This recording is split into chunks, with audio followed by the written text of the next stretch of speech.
Salut, c'est Alain. La dernière fois, nous avons parlé de pointe de flèche et nous sommes restés dans les exemples assez classiques et ordinaires de pointe de chasse et de pointe de guerre. L'heure est donc venue de parler de pointes un peu plus exotiques, dont les formes posent vraiment question.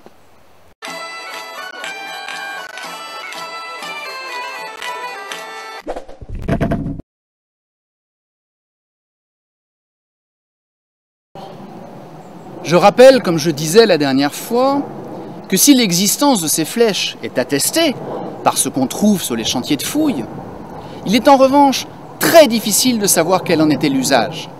Je vous propose donc plus de théories que de certitudes, et il convient d'aborder tout cela avec beaucoup de prudence.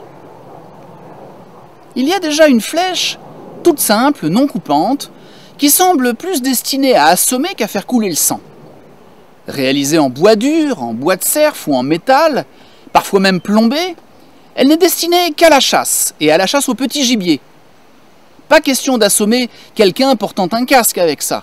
Au mieux, il sera un peu sonné, mais à peine. En revanche, cette flèche pourra briser le crâne d'un lapin ou d'un furet, lui défoncer la cage thoracique et lui arrêter le cœur. Elle est donc particulièrement efficace pour chasser sans abîmer la peau de l'animal. En plus, comme elle ne peut pas se planter dans un arbre, on ne perd jamais la pointe, ce qui n'est pas le cas avec les autres types de pointes plus pointues, si vous me suivez toujours. Parlons maintenant de toute une série de flèches pour lesquelles on entend dire et on lit des choses bizarres. Il y a d'abord la flèche à couper les amarres, en forme de croissant ou en V.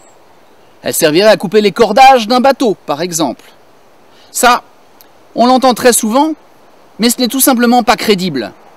D'une part, il faut vraiment viser juste pour couper un cordage sur un bateau qui, forcément, bouge et tangue. C'est Robin des Bois, mais en mieux. D'autre part, comme on disait la dernière fois, il ne faut pas oublier qu'une flèche tourne toujours un minimum sur elle-même. Alors, déjà que toucher la corde est impossible, si en plus il faut que la flèche soit dans le bon sens à ce moment-là, on frise le miracle. Et enfin, dans un cas comme ça, on tire à une certaine distance, évidemment. Depuis la berge ou depuis un autre bateau, on ne tire pas à bout portant. Et du coup, la flèche n'a plus du tout d'énergie. Contrairement à la dernière fois où le tir en cloche permettait d'avoir un tir puissant, même à distance. Là, pour atteindre une cible aussi précise, on est obligé d'avoir un tir tendu. En cloche, ce serait vraiment un tir au petit bonheur, avec une probabilité infinitésimale d'atteindre sa cible. Du coup, la flèche ne reprend pas assez d'énergie en redescendant et est incapable de couper un cordage, aussi affûtée soit-elle. C'est comme pour la flèche à couper les jarrets des chevaux. Au niveau précision, c'est encore plus compliqué. Toucher la patte d'un cheval en pleine course, c'est encore plus une gageure que de toucher un cordage sur un bateau. D'autant plus que pour ça, il faut tirer au ras du sol, sinon on atteint la croupe du cheval, ce qui ne lui fait pas grand-chose. Comme tout à l'heure, on a aussi le problème d'avoir assez d'énergie pour trancher le jarret. Mais surtout, ce qu'on essaye d'atteindre, c'est bien le tendon à l'arrière de la patte, non? Parce que toucher l'os à l'avant, ça serait pas très efficace.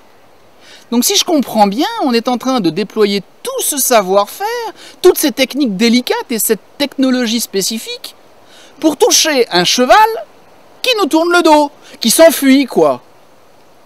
Donc non, pas de flèche à couper les cordages, ni à trancher les jarrets des chevaux. Alors certains disent qu'elle pourrait servir à lacérer les voiles des bateaux pour les ralentir. Pourquoi pas? Mais on n'en a pas retrouvé sur la marée rose. Plus vraisemblablement, ce seraient des flèches pour chasser le petit gibier. Sur la première, comme si on avait une flèche bipointe, on augmente les chances de toucher un lapin qui détale. Un peu comme une charge de chevrotine en quelque sorte. Quant à la deuxième, elle serait efficace sur du petit gibier à plumes. Ceci dit, sur cette enluminure représentant David et Jonathan, pas les chanteurs des années 80, hein, les personnages du livre de Samuel, dans la Bible. Bref, sur cette illustration, il est assez difficile de savoir si la flèche du milieu représente une pointe tranchante en ciseau ou une de ces pointes blunt pour assommer dont on a parlé tout à l'heure. Une flèche classique, tirée depuis le bas évidemment, aurait toutes les chances de traverser le canard, qui perdrait peut-être une plume, mais à moins de toucher directement le cœur, et c'est vraiment pas gros un cœur de canard, il continuerait son vol, quitte à aller agoniser je ne sais où hors de portée. Et adieu le canard. Avec ce type de pointe, on lui arrache la moitié de l'aile, voire on lui coupe le cou, et on a plus de chances de manger du magret ce soir. Enfin, voilà la plus jolie de mes pointes de flèche, la pointe incendiaire. Il en existe plusieurs types.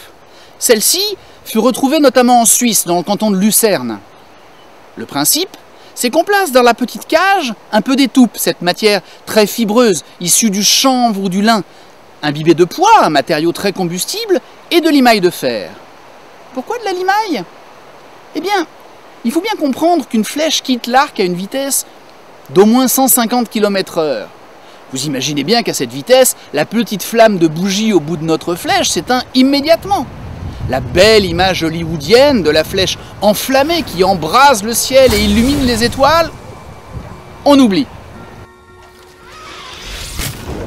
En revanche, si on chauffe très fortement notre pointe avant de la tirer, l'oxygène de l'air pendant le vol de la flèche va porter la pointe elle-même et la limaille à l'intérieur à blanc. À l'impact, le métal de la cage, ramolli par la combustion, s'écrase, colle la bourre contre la cible. Avec la chaleur, l'étoupe et la poix s'enflamment de nouveau, permettant d'incendier le bateau que l'on visait. Ou le trébuchet, les ours.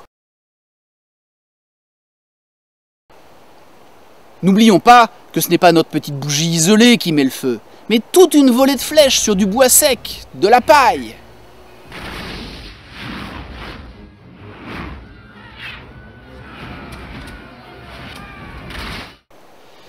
Il y a encore d'autres types de pointes et bien d'autres choses à dire sur les flèches. On pourrait parler aussi des matériaux utilisés et de l'évolution en fonction de la période et des régions. C'est un sujet on ne peut plus vaste, d'autant plus qu'il y a encore beaucoup de questions en suspens et que la recherche continue d'avancer, progressivement. À suivre donc, en espérant de nouvelles avancées sur les flèches et leurs cousins les carreaux d'arbalète.